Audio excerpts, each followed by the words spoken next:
The Alberta NDP's bad and under Section 121 of the Constitution illegal decision to change beer markups in the province has resulted in 2 court challenges and an agreement on internal trade challenge. And that's just to start. In under a couple of years, markups have been changed a few times, and the NDP made waves with their first increase that excluded brewers in Saskatchewan, Alberta, and British Columbia due to the New West partnership deal between those provinces. Some of these breweries saw increases of up to $1.15 a litre on their product. This sparked a court challenge from Steam Whistle Brewery in Ontario under the premise that the exclusion gave an unfair advantage to those provinces involved in the trade deal. And then Steam Whistle was given an injunction, and the NDP changed the markup yet again to include all provinces, but they decided to give only Alberta brewers a grant to cover the markup. This, of course, sparked another court challenge from Great West Brewery in Saskatchewan that also claims that Alberta breweries have an unfair advantage. And this isn't just a small advantage. The NDP are reimbursing Alberta breweries up to $1.25 per litre on their beer. Not only this, but imported beer in Alberta has gone from being the cheapest in Canada to the highest priced in just over a year. That means that this is a hit on businesses and consumers that have to soak up the cost of the Alberta government's poorly thought out decisions. Here, Bo from Artisan Ales, a Calgary-based beer importer who is part of the agreement on internal trade challenge, tells me how the NDP's bad policy has affected her business. Our physical sales are down 36% year to year, and our profits are down 86%. So basically, the company really didn't make money last year, and that was coming off probably the best year that we ever had the year before.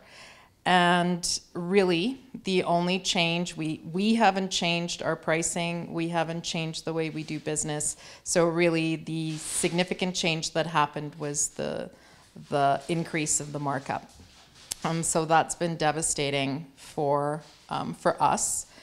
So the agreement on internal trade was signed by all of the provinces and the federal government quite some time ago, and Artisan Ales decided to take the route of challenging the Alberta government based on their commitment to the AIT. It works a bit differently than a court case where a panel hears from lawyers representing both sides, in this case the government and Artisan Ales.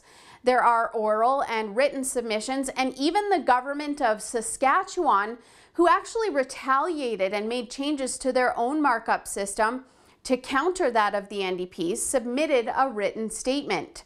Here, Bo tells me what her reaction to the hearing was.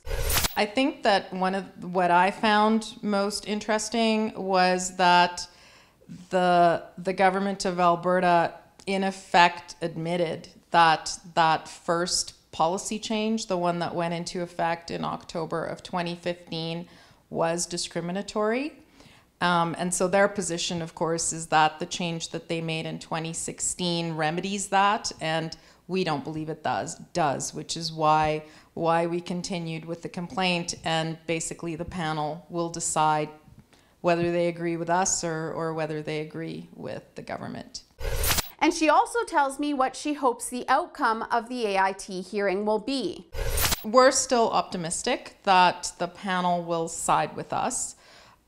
I guess the best result that we could hope for is that the panel agrees with us, and the way that it works is the panel can then make recommendations to the government as to how they should change the policy.